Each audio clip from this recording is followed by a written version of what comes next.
Благовести е насловот на првата книга на Катица Ќулавкова. Во неговата едноставност содржано е речиси се, што е вткаено не само во песните од оваа книга, туку и во останатите незини поетски остварувања, што ги среќававме или ги среќаваме на страниците од нашата книжевна периодика. Од една страна, тоа е копнежливата женственост и мистичниот глас на внатрешното суштество што се пронаоѓа, што се осведочува себе си единствено низ вечната потрага по некоја само на прв поглед ирационална цел, а која меѓутоа се дефинира исклучиво во топлината на интимистичките медитации, во кои новосоздадената максима ме мислат, значи постојам, сепак останува без свој пандан. Од друга страна, тоа е драматичниот порив за очовечување на зборот, за творечко пресадување на неговата безгрешна чистота во некој поетски адекват на доживеаното. Мистиката и тука е присутна, но сега како мистика на зборот, која израснува од неговите можни значења и звуковни прелевања. Благовести. Со тој први конечен збор, Ќулавкова акцентира една, може да се рече, пророчка предодреденост, која наместа прозвучува екзистенцијалистички темно, обојувајќи го полека целиот светлосен фон врз кој е исткаена поезијата од оваа книга. Човекот е отуѓен, збиен во тесниот простор на своето мрачно живеалиште, фатен во бегство пред другите и пред себе самиот, стутулен зад трулите врати врз кои бие измамата, смртта или пак страшното второ јас. Во тој апокалиптичен кошмар од кој се истрчува во лудило, постои само еден излез – љубовта. Тука се отвораат вратите на најтоплото во песните на Ќулавкова, со што она интелектуалистичка напрегнатост наеднаш ја гледаме во сосема друга светлина. Но и самата љубов, потурнувана од несоници и од наметнатата задишаност на секојдневието, како да нема можност да го достаса својот врв и како да бидува развлечена од ефемерности, оставајќи го човекот опустошен и сам. Тогаш, како што вели Ќулавкова во една своја песна, душата се ислуша, па онеме. Во тоа ненадејно глувило на осаменоста, дури и утехата на зборот се издига како некој влажен манастирски ѕид, пред кој премалува и последната трошка сила и пред кој човекот, залутан во ноќта, се идентификува со светот на сите осамени, растурени низ идните и минати времиња. Како што се гледа атмосферата во поезијата на Ќулавкова, израснува од внатрешните колизии на личноста, од потрагата по своето тежиште во светот и меѓу луѓето. Оттаму произлегуваат и битните формални карактеристики на незините песни. Секој ненадејно избувнување на стиховите е придушено. Тие се испрекршени, токму таму каде се чувствува нивниот вистински полет. Во организмот на песната наеднаш се вклучуваат чудни диалози, зад кои израснуваат бројни загадочни прашалници. Таква каква што ја добивме со првата книга на Катица Ќулавкова, оваа поезија укажува воедно и на можностите за едно творечко разгранување, а во есенцијална смисла и за творечко продлабочување на засегнатите простори. Затоа слободно може да се рече дека Ќулавкова уште со своето деби настапи мошне сериозно, со една кохерентна поезија, која ни дозволува да веруваме во нејзиното натамошно продлабочување и надградување. На моите прагови ноќта мјаука, ослепува се поглуво и клука. Околу полноќ во страот на бура па теписи на времето истура. Ветерот дише. Заминувам без своје јато. Ноќта е патување долго, непознато, како споменот, како лудилото свето. А јас го сакав морето, морето, морето.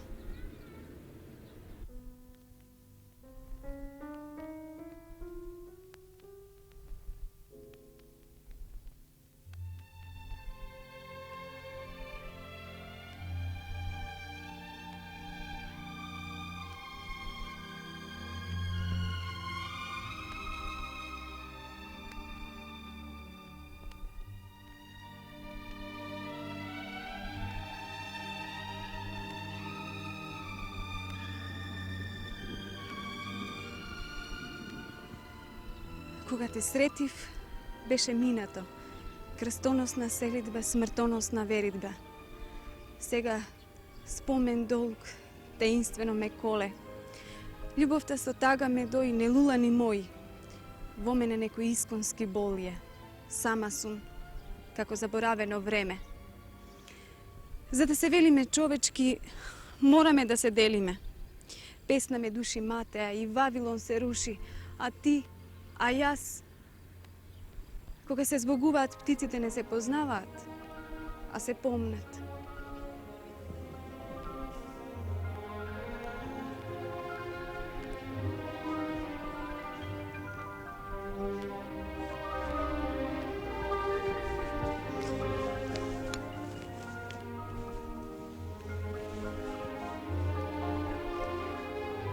Не прашувај за неговото име. Ако ти го кажам, сонцето ќе се венчава и зиме. Животот од спомени ќе згине. Тагата ќе се заборави, ќе остане. Оти без него на реките се буди пламенот. Не прашувај сега за имиња. Сега се на тагата дните. Мислите не разпознаваат. Љубовта ни старее, заборава. Магиите не даваат. А смртта не памти, не бара. Тивко воледуваме во сенката над звездите. Љубовта со среќата ја гониме, ја ездиме. Без неа заспивам под цветот на виножитото. А без мене, каде тагата ќе спие? Со кого ќе живее? Кого ќе пие?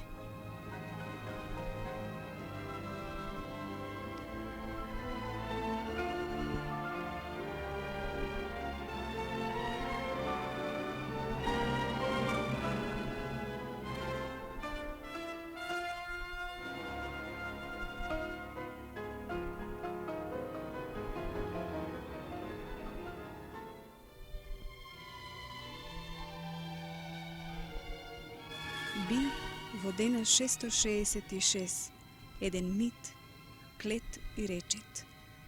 Би на плачот рожба велија, и гемиите на духот велеа пс, и арките на митот славеа пс, и далгите на зборот молчеа пс. Брегот кружен би бремен од понади, далечина на далечина делеше шшт. И би Галија помени за многу дена, во една жена лудница тишина би и слово љубве навестено. Ќе беше во дамнешни лета еден живот и вся среќа, времето не дојде, ги прелета.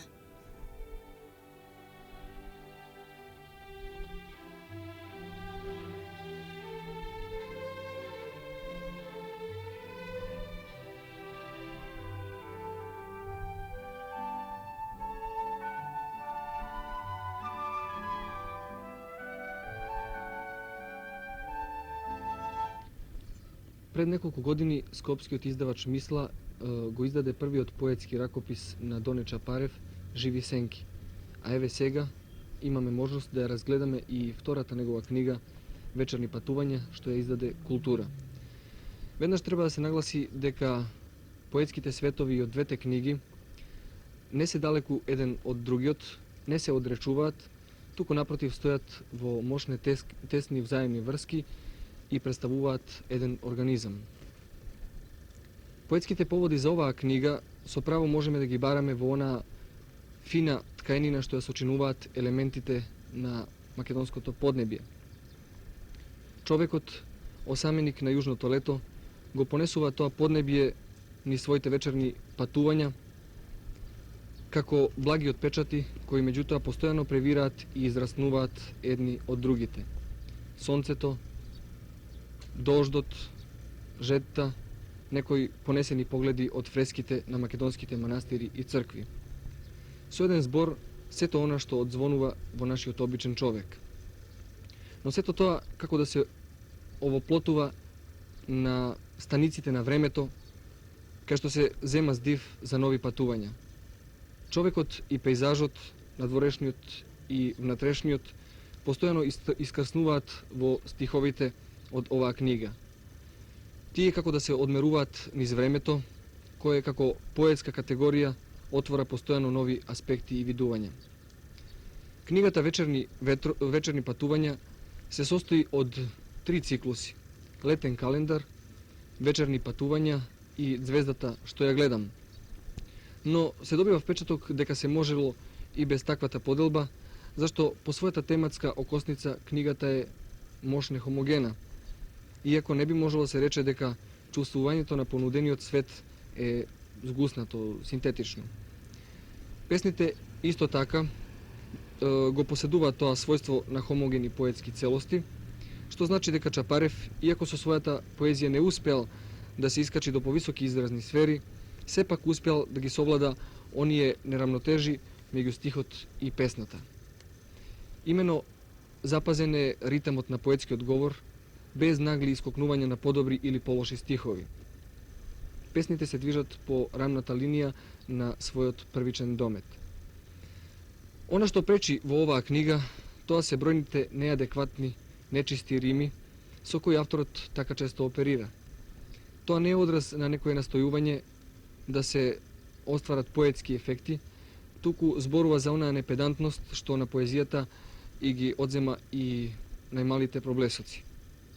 Најпосле, доколку би се обиделе да воспоставиме квалитативни паралели меѓу првата и втората книга на Чапарев, ќе дојдеме до заклучок кој не може ниту да не развесели, ниту да не растажи, имено дека ако и постигнал известна хомогеност во изразувањето, авторот не отишол речиси воопшто понапред во своите поетски настојувања. Светот од првата книга, како што рековме, се продолжува во втората, но за жал не се продлабочува. Во изразна смисла, искуствата стекнати со првите стихувања сега се само можност опитените средства полесно да ги преточуваат, да се преточуваат во некои мали содржински зафати. Освен тоа, се чини малку задоцнет ракописот на Чапарев, зашто веќе одамна се согледани вистинските патишта на современата македонска поезија и на поезијата воопшто, со нивните силни и високи домети, па оттаму можеме да заклучиме дека поезијата од вечерни патувања не може да го поремети ни во позитивна, ни во негативна смисла општиот тонус воспоставен во современата македонска поезија. Денот е време во нова облека. Стар часовник, синџир што го тегли. Денот е голо тело пред големо сонце. Видовме како се преправа, како се превива. Требаше да појдеме до крајот на ноќта. Оттаму започнува неговиот почеток.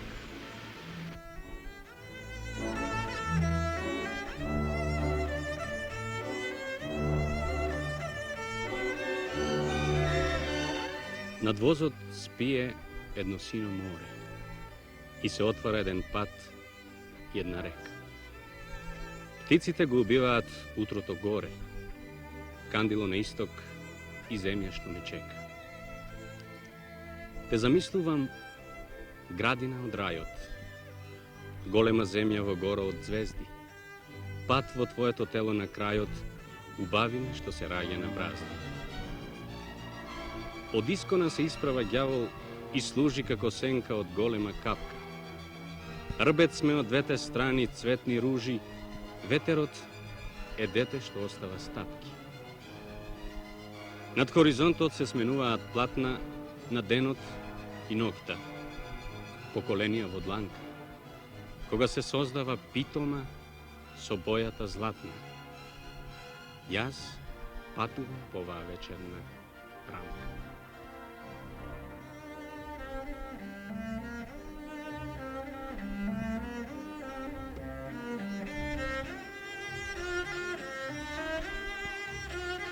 Патот го носеше името дотука, до ова езеро, до овој говор, што таи до мене.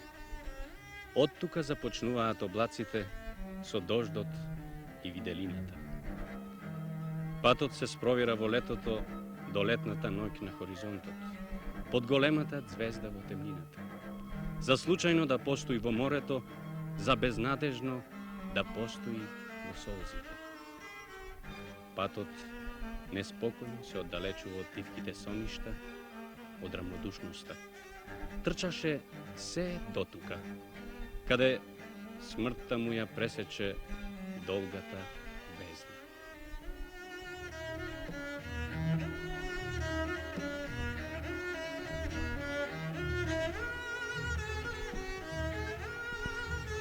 Уште при отворањето на најновата книга на Миле Неделковски Триумфот на Тројанскиот конј се соочуваме со прашањето дали станува збор за поезија или за драма или и за едното и за другото во исто време. Со сета своја внатрешна структурираност, со основните драмски својства што ги поседува, Триумфот на Тројанскиот конј е поблиску до драмската форма отколку до поемата. Но од друга страна, формалните обележја на диалозите и контемплативните пасажи укажуваат на една поетска поставеност на материјата.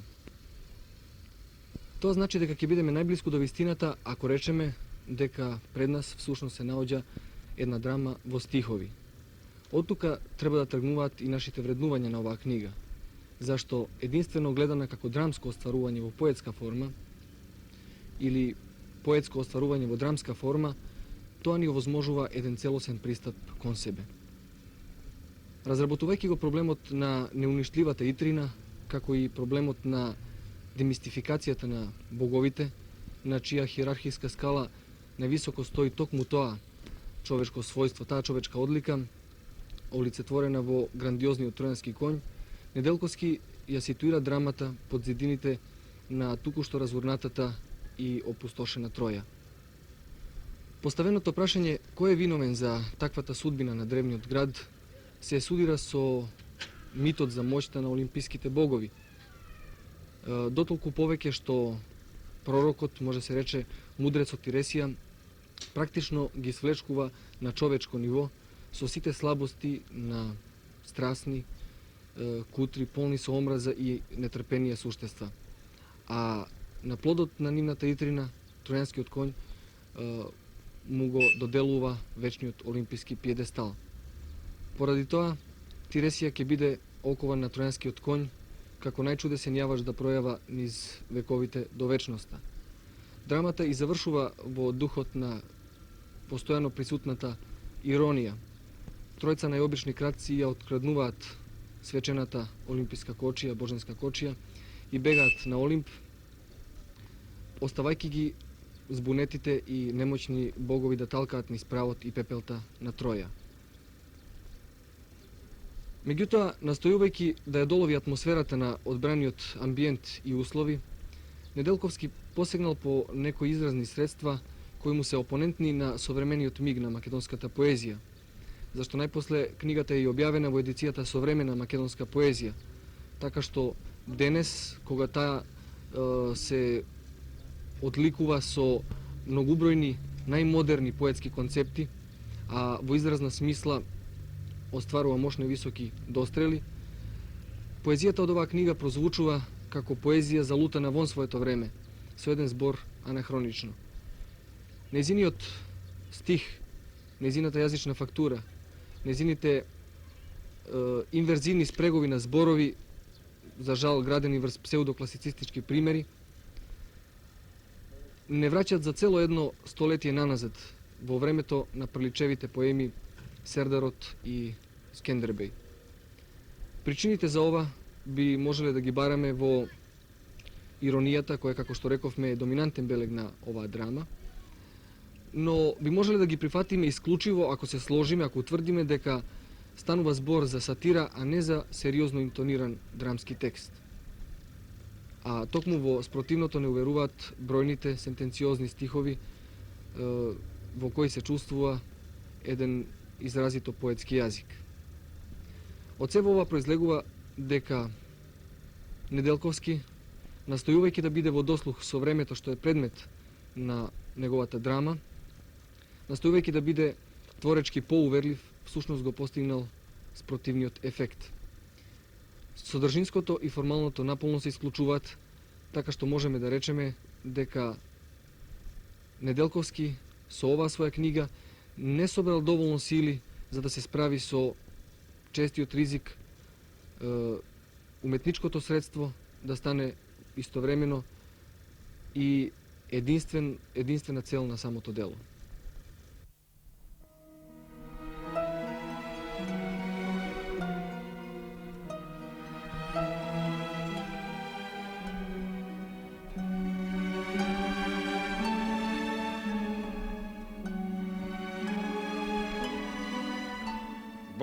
всевладар сум, се господар моćен, a ne strašljivec beden.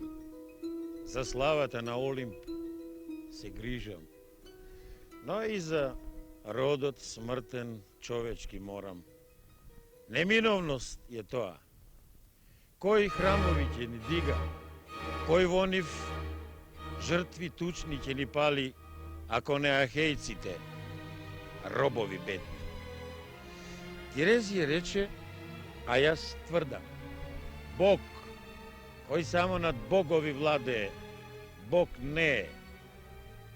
Senište je to, što vo prezren vo lunza, ta gruba osamena lunza. To i krv nema, ni duša, ni tupak telo. Bez srce i razum, što samo stenka pod tovarot na sudbinata. Senka vo nemilost od neapoturnata. Gledate, smetka za se jas vodam.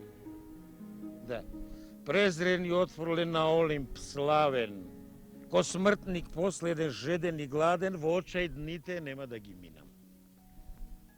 Ko kradec treben, po Panađuri nema da štutkam, nitu kako skitnik vo kopite seno će spijam, kogo selankite so stapovi go gonat, deka jajca nekolku, il košula sa ledna, to je bednik, bedna im je grab.